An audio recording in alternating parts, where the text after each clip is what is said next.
A little nervous. That's why you're not a Chiefs fan. How You're dare just you? fugazi. How dare you? No, you're You not. were nervous, what, a week ago, was it? Yeah, the Chargers always play us close, and the Chargers have talent. The Broncos have not beaten us since President Obama was living at 1600 Penn, guys. Give me a break. And those stats you gave off there. Yeah. So I just want to, this will, I think, tug on some of Bruce's heartstrings. Those are unbelievable numbers. Yeah, great. So the 12-0 against one team.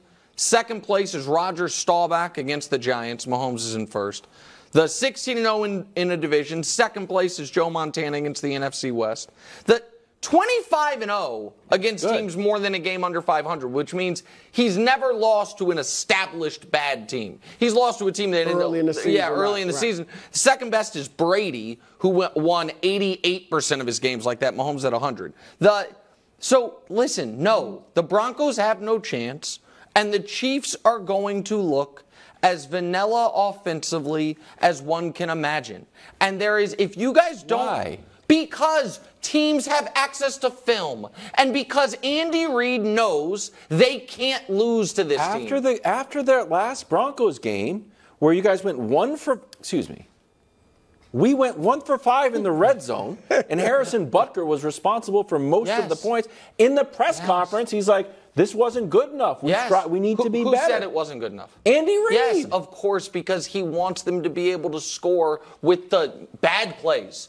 But he's saving the good plays for when the season starts in Germany. I'm a little wary. I'm just saying I'm a little wary. Okay, well, then you're out of your mind. You're out of your mind. They are 0% to lose this game. Bro. Records are made to be broken. Yeah. At some point, Denver's going to win. Now, let me say this about those numbers you threw out. Those are not irrelevant.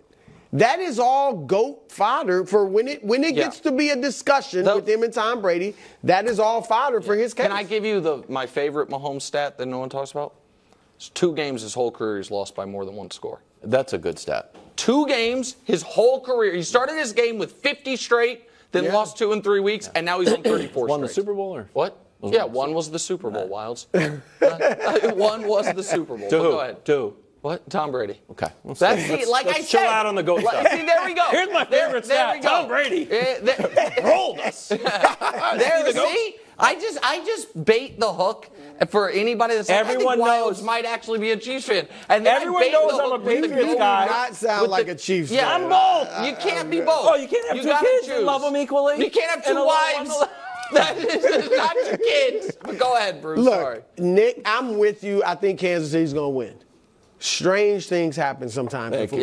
Look, they gave you, it was a 1-score game. Stop it. Midway through the 4th quarter. Am I lying? You're not lying. They never had the ball with a chance to take the lead. You can come up with different reasons and rationale. It was a 1-score game with about 2 minutes left. But if you never have the ball with a chance to take the lead in the second half, it's not. You understand what I mean by that? Yeah, that is but I'm just saying it wasn't. And then last year, of course, lost by 6. Okay. Lost by 3. Yes, and we could go back every year, and it's, you know what you're going to say? I don't know the numbers. It'll be loss for the Broncos. Close games. Here is the only actual not. Denver's also playing for its season.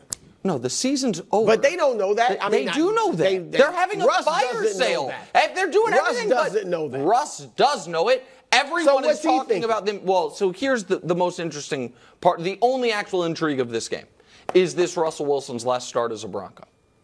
And I am not saying, Brew, he has played this year to a level where he deserves to be benched. What I am saying is he has almost $40 million that is not guaranteed, that becomes guaranteed if he gets hurt.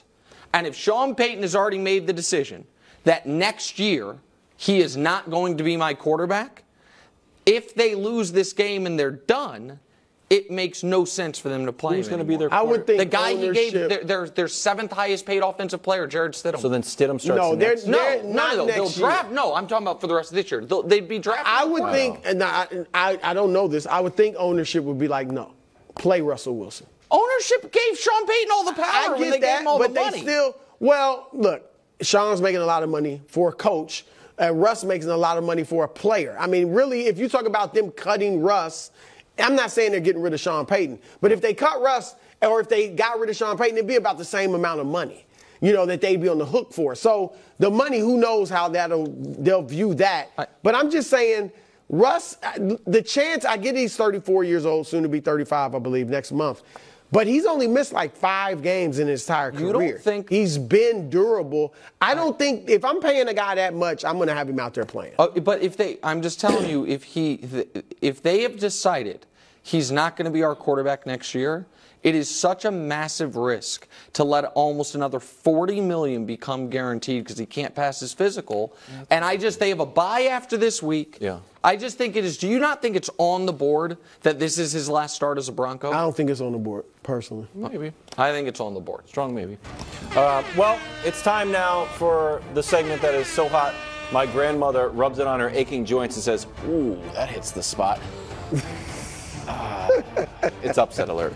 Brew, as a team, we went 3 for 3 with Greg Jennings, who is not here.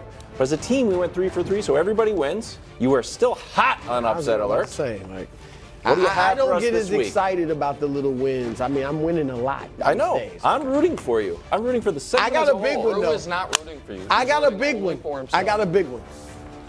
I think Joe Burrow and the Cincinnati Bengals go into the Bay. Go in this. You see it.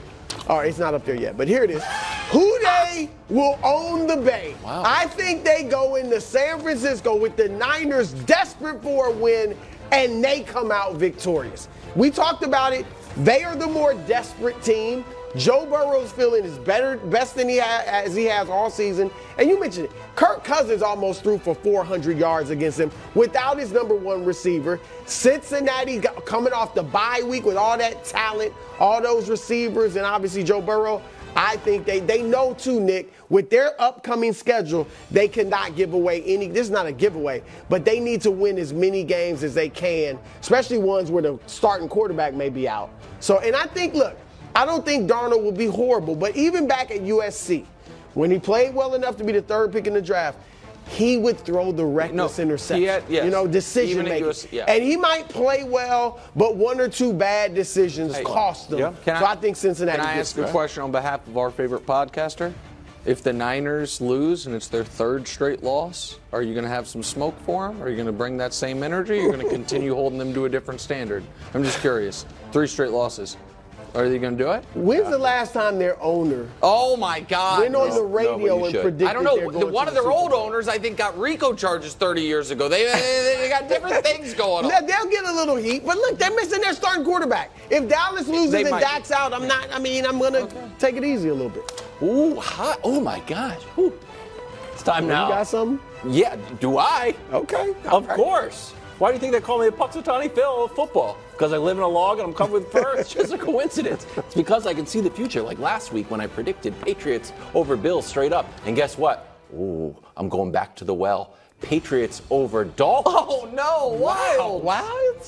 Just hear me out. Wow. This is not, I usually do not like picking the Patriots because I like to have kind of 2 bites at the apple. If the Patriots win, I want to just be happy individually. I don't want the segment and my reputation to be on the line. But here's why. Number 1, and you mocked this graphic when we put it up in the preview. This is so sad. No, it's not. It's a sad graphic. I'll point you to 1 column. It's sad. Where is it? Oh, there it is. Record. 2-1 against the AFC East. We're 0-4 against everybody else, including several blowouts. It's just that the good side is supposed to be like eye-popping. And the passer rating 98.8. It's 70% completion. 70% completion. 4-1 TD. Thank you, Brew. I appreciate all of that. 4 touchdowns in 3 games is not great. It's the wins. We do what we need to. We do what we need to. The other thing is, who'd the 1 loss come to? Was it Miami, the team you're playing this week? Yes, but it was close. Okay, sorry. Go ahead. It was the Jets. We beat the Bills. We lost to Miami. Go ahead. Sorry. One of the reasons we lost to Miami, and granted, again, this is a little. Tyreek Hill. Tyreek Hill scampered on a little kind of flare route, caught a touchdown. He got a touchdown, but overall, it's not the explosive Tyreek Hill running wild all over the field. Belichick likes to bottle him up, so he's not going to necessarily kill us, although he did score a touchdown. And here's the final reason. It's the soft reason. This is the reason that really matters. This touchdown right here, which led to dueling gritties between Mac Jones and Mike Gesell. These gritties were so embarrassing. The president of club enthusiasm, Rob Gronkowski was like, you know what? Too much. And Gronk said this. He said, act like you've been there before, which would make sense. They haven't. Exactly. They've never been there before. Mac Jones has never had a game-winning drive. Gesicki's never had a game-winning touchdown for the Patriots. But I think that had a little bit of belief that the Patriots think they can win. They can go to Miami, which, don't get me wrong, we lost 8 of our last 10 games in Miami. That being said, I think we're due. I think people start to believe in Belichick. Mac Jones believes in himself. You know, I thought you were going to go I give you credit. Cardinals over Ravens to take a big swing based on the hot team has lost every week correlation. No, I don't necessarily buy that. Okay, well, sounds like somebody else does. Before we get to Nick's picks, quick bonus upset alert. Oh, what?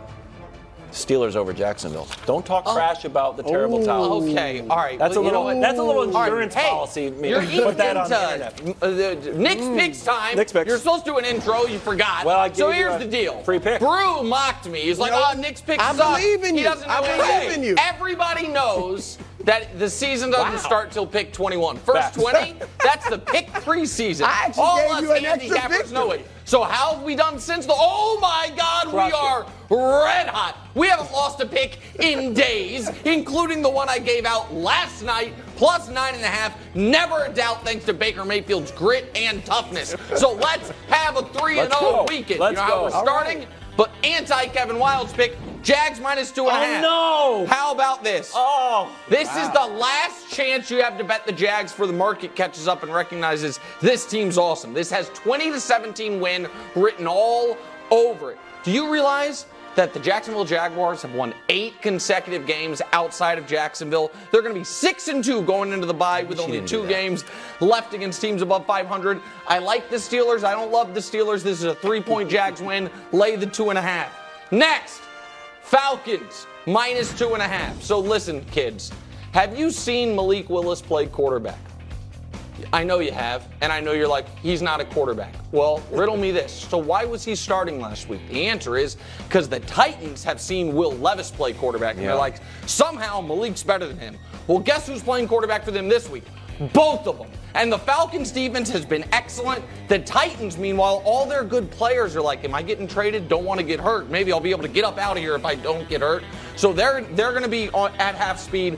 The Falcons have one of the most underrated defenses in the league, and Bijan Robinson's stomach doesn't hurt this week. He's going to be able to play. Falcons minus 2.5. And lastly, after disrespecting Tyson Bagent last week, I'll take him this week, plus 8.5. Wow. Based on this there's one fact here, which is, believe it or not, the Bears, over the last 4 games, are the second highest scoring team in football, 28 points per game. But more importantly is this. Brandon Staley and the Chargers do not deserve to be more than 1-score favorites over anyone.